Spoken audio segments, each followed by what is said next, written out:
And I mean, unless you approach this dispassionately, you won't be able to deal with it.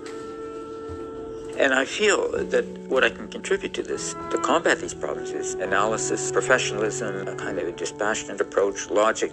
I mean, there's lots of people that are upset and excited, and my getting upset and excited isn't really going to help the issue at all. So I figured, this was something nobody else was going to do. I mean, this fit all these criteria, so I said, yes, okay, sure. What most people don't realize is that the Chinese regime believes it can get away with almost anything. That the West doesn't really care about what they do to their own people, so long as their own interests aren't affected. Every time I would go into town, there would be these people protesting in front of the consulate, day or night, rain or shine. And I got interested in what was going on. I didn't know much about Falun Gong at that point.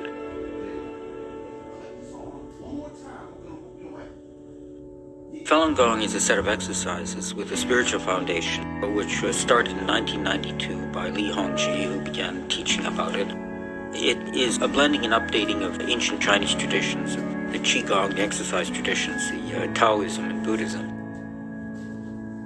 I'm not a Falun Gong practitioner, and neither is David Kilgour. And to a certain extent, we got involved in this, partly because we were outsiders and independent and were able to exercise an independent judgment on this whole issue.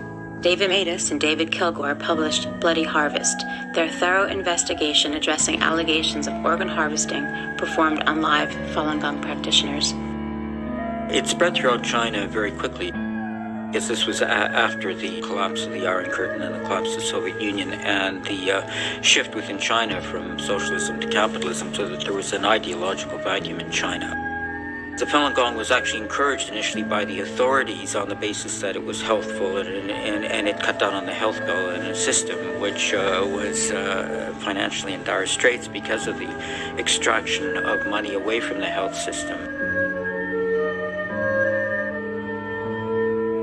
And it grew from a standing start in 92 until 99, according to government estimates. It was 70 to 100 million practitioners, which was more at the time than the membership of the Communist Party, which was 60 million. And the party at this point took ideological fright and became jealous of the popularity of a movement which was rooted in ancient Chinese tradition, spiritual, totally different from the Communist Party, which was atheist. And the party banned it in 99 out of this jealousy and fear, and has since propagandized against it and has insisted that people abandon the practice. If they find practitioners in China, they arrest them, ask them to recant. If they don't recant, they're tortured. If they don't recant after torture, they're disappeared. And they have become, by far, the #1 torture victims in China. They are detained to this day in the hundreds of thousands in these re-education through labor camps.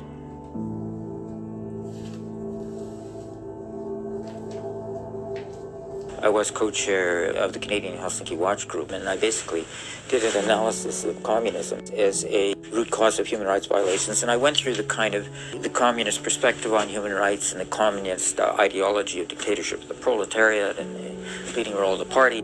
Philosophically, I tried to explain how it generates human rights violations.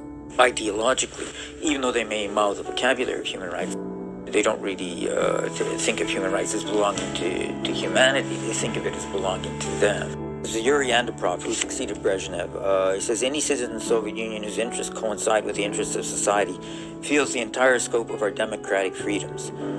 It is another matter if those interests do not coincide.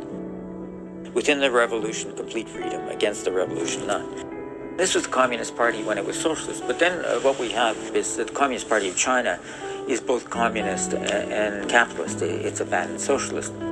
Communism was kind of socialism by force, and socialism was the ethic, and communism was the way it was imposed. But remove socialism from the communism equation, there's no ethic at all. It becomes cannibal capitalism. It's cannibalism without the rule of law, cannibalism of ethical structures. Anything to make a buck.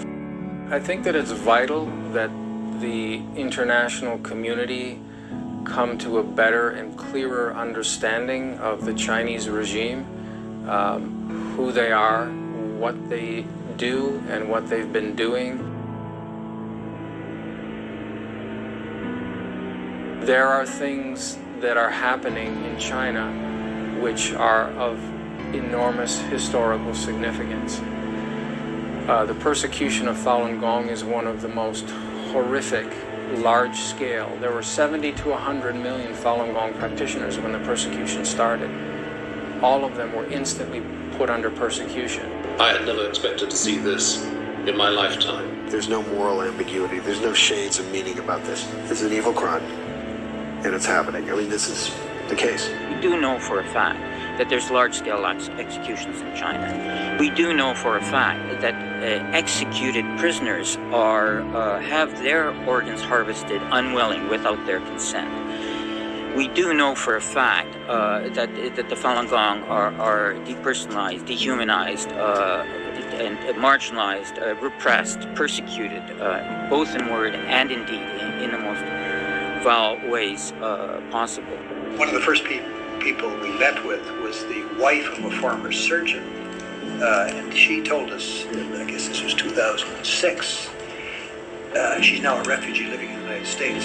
She told us that her husband, during the period 2001-2003, had removed the corneas from the eyes of approximately 2,000 Falun Gong practitioners. Their corneas would be removed, then they're unconscious at this point. They'd be taken into another room, and their heart, lung, all their vital organs would be removed for sale purposes. 我的前夫曾经参与过摘除法轮功学员器官的手术，他是一名脑外科医生。参与摘除法轮功学员眼角膜手术，包括部分在法轮功学员活体上摘除眼角膜。我的家人告诉我说，他说你不知道我有多么痛苦，因为这些法轮功学员是活的。事情都是秘密进行的。我们医院参与的医生很多是从其他医院调过来的实习医生。这些人的器官被摘除以后，有的人就直接被丢进分子炉中火化，没有留下任何痕迹。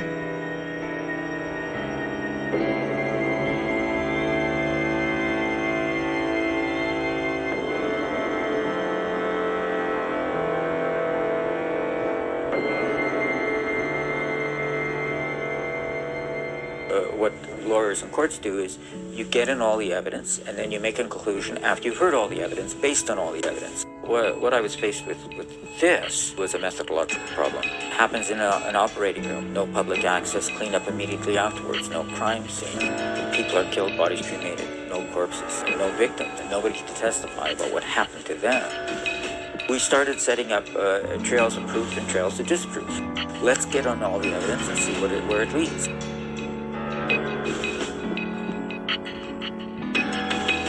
When we look at the facts surrounding this issue, the conclusion becomes hard to deny.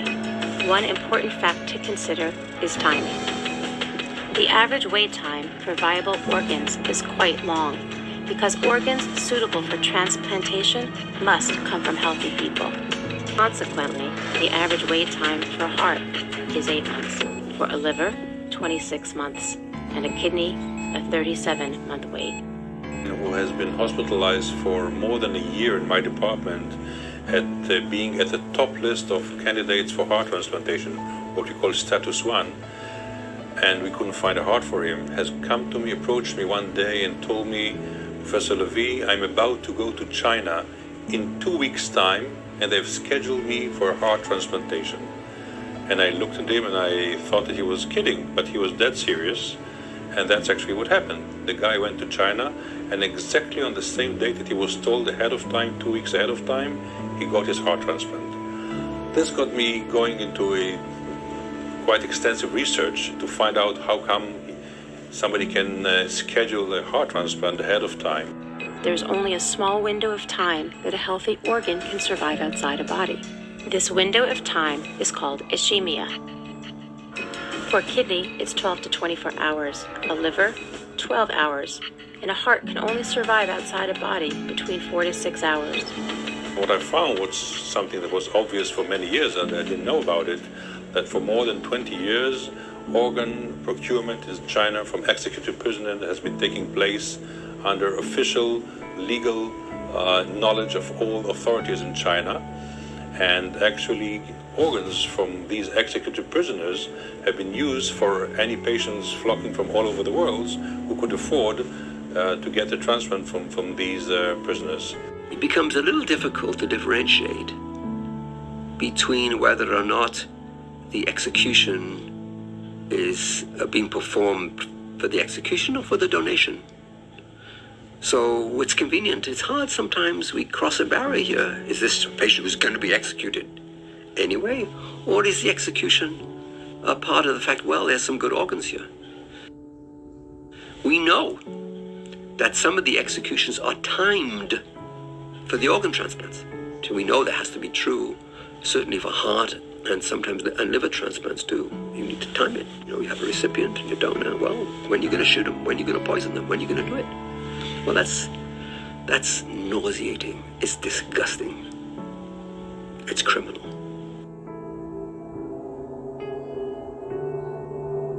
I read a paper in the medical literature saying that they developed a method in China where they cover a severely burned patient with almost 90% burned with a human skin as a temporary coverage.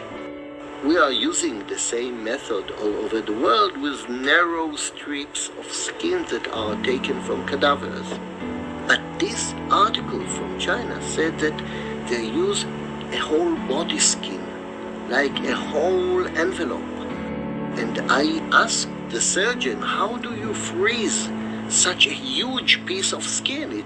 He said, no, we are not using any freezing method. I said, how come? He said, we are using only fresh. So how you happen to have fresh skin in such huge dimension? He said, no, in every given moment there are hundreds of people in China waiting for a death sentence. And we call the prison, so they shoot the person in the right dimension to the patient that I need to treat. And when I've heard that, I understand that this wonderful method that was described in the medical literature is not valid for me on the ethical basis. I cannot use it, even though I want very much to save the life of the patient that I'm in charge. 41,500 transplants over a 6-year period cannot be explained by executed criminals.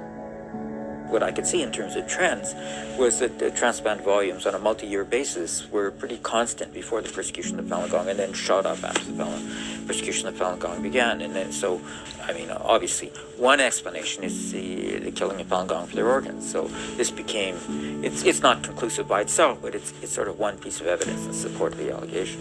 For me, the safest thing is to look at what the Chinese government is saying. The Chinese Liver Transplant Registry itself, which is the Chinese government-supported Ministry of Health website, has reported approximately 20,000 liver transplants from executed prisoners. So just by going by Chinese government numbers alone, and that's incontrovertible, that's their data, not someone else's, and not someone who has a political agenda with them. Their own data is enough as far as I'm concerned.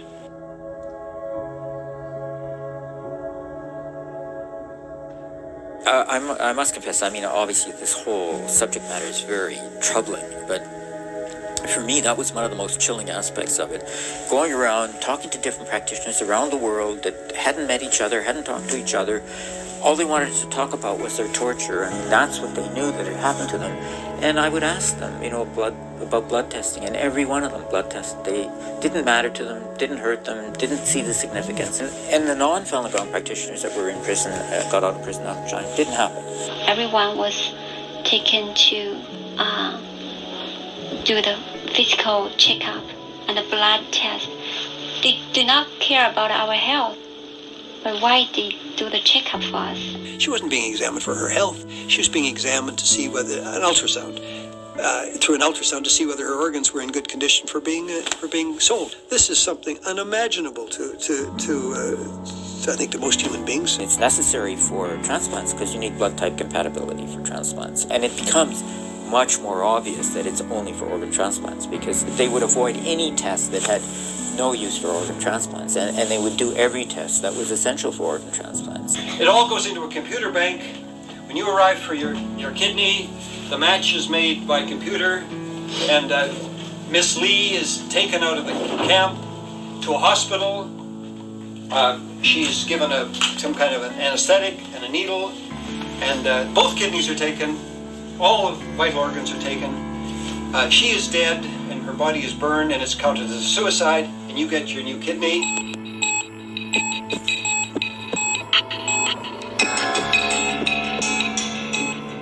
A trail that went somewhere well, for instance, was the phone calls. We had people, for example, calling into China to hospitals and prisons and saying, do you have Falun Gong practitioners available for organs? And the answer in about 15 institutions across the country was yes. We recorded those conversations. We had independent interpreters.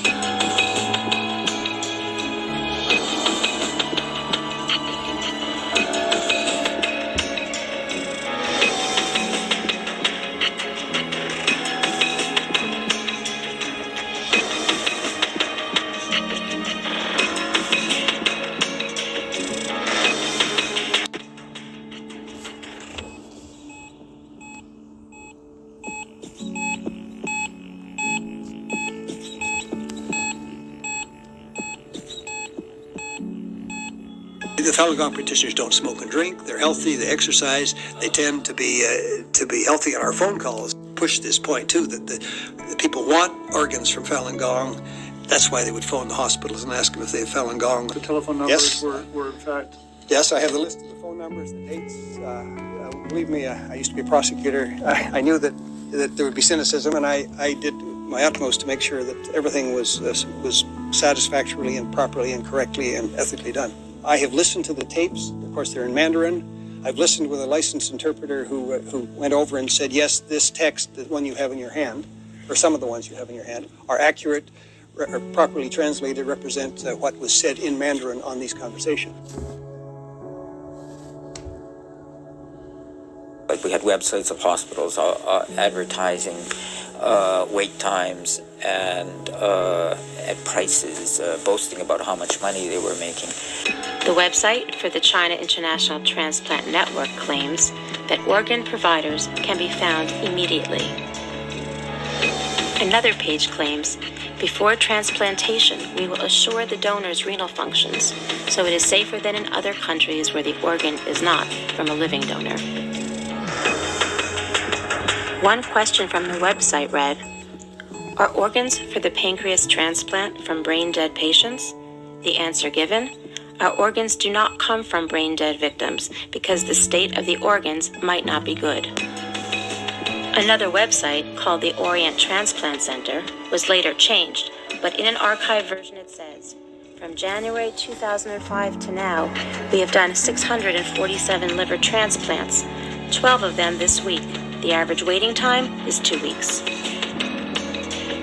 This graph depicts transplantation surgeries. In 1998, there were only 9 liver transplants. But by 2005, there were 2,248 transplants. Despite all efforts to suppress this information, graphic and alarming witness accounts continued to make their way to the public.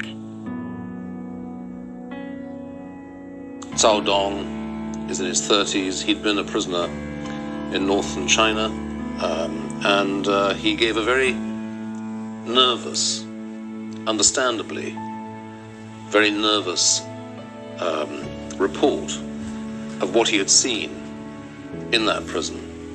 I asked him whether he was aware of the practice of what is known as organ harvesting, which is taking body parts from prisoners to order, in effect. This is a trade which is run by the People's Liberation Army for profit. And he could only tell me that he'd had a friend, another Falun Gong practitioner, in the prison in northwest China. The friend disappeared one day, and the next time he saw him was his body, the friend's body, in the prison hospital with holes where body parts had apparently been removed. After the meeting I had with these former prisoners, they were all arrested. Cao Dong was later convicted of meeting me, and he was sentenced to 5 years in prison, and he remains in prison now.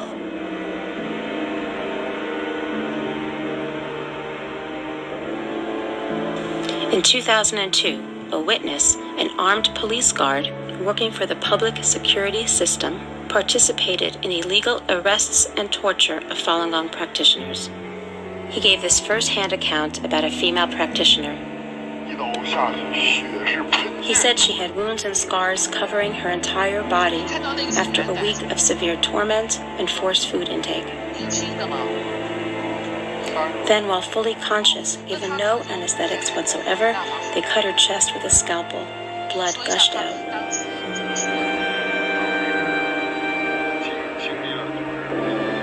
She shouted out in pain, saying, "Falun Gong is great." Then she said, "You killed me, one individual. You won't kill us all." At that moment, the doctor hesitated, but he continued to do the veins. Her heart was carved out first, then the kidneys. When her cardiac veins were cut by the scissors, she started twitching. It was extremely horrible. It sounded like something was being ripped apart. Her mouth and her eyes were wide open. I don't want to continue.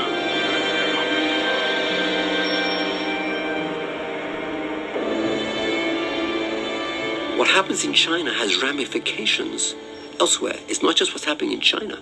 It also has a major impact on other countries who see China as a quick and dirty, and I'll say that again, a quick and dirty alternative to the development of healthy and ethical transplant practice in their own countries. As long as China becomes a cheap route for the wealthy in those countries to buzz off to China, get an organ from executed prisoners, why would those countries work to develop effective alternatives within those countries to address the needs of their people? In no country that we know of, and in no country represented in the World Medical Association, in which there are 83 national medical associations from all over the globe, in no one it is allowed to sell and to purchase an organ for transplantation. So the Organ Transplant Center at the Armed Police General Hospital in Beijing, our Organ Transplant Center is our main department for making money. So what you've got is now these army hospitals killing Falun Gong practitioners for their organs as a way of making money.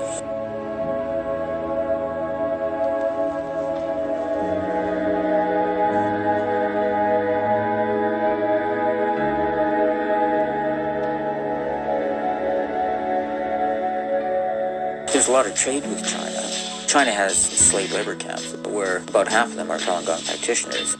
Nobody can get in, nobody knows the exact numbers. There's this Laogai Foundation that makes estimates, but it's between 2 and 4 million people. And the people we talk to get out, you know, they say they're making these products which they see on Western shelves or components of them. And so China's underpricing the market.